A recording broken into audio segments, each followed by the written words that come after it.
এই পৃথিবীতে ছেলে হোক কিংবা মেয়ে হোক, প্রত্যেকেরই বাবা মায়ের সম্পত্তির উপরে একটি হক থাকে। যদি সেই সম্পত্তিটা যদি তারা তাদের প্রাপ্যটা মেয়েরা যদি না বুঝে পায়, কিছু কিছু বাবা আছে মেয়েদেরকে সম্পত্তি দিতে চায় না।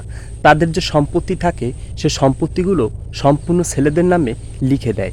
আমি আসলে এটা এই ঘটনার সাথে মোটেও একমত না, কারণ এটা আসলে বেইমানি ছাড়া আর বিশ্বাসঘাতক ছাড়া কোনোটাই আসলে কাম্য না। কারণ বেইমান আর বিশ্বাসঘাতকের ক্ষমা আল্লাহ তাআলাও করে না, এই সমাজ তো দূরের কথা।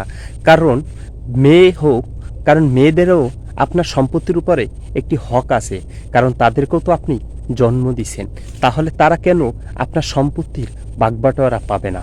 কারণ শুধু ছেলেদের প্রতি আপনাদের এত মায়া মহব্বত আর টান কেন? কারণ মেয়েদের কি আপনি জন্ম দেন নাই? মেয়েদের কি আপনি জন্মদাতা?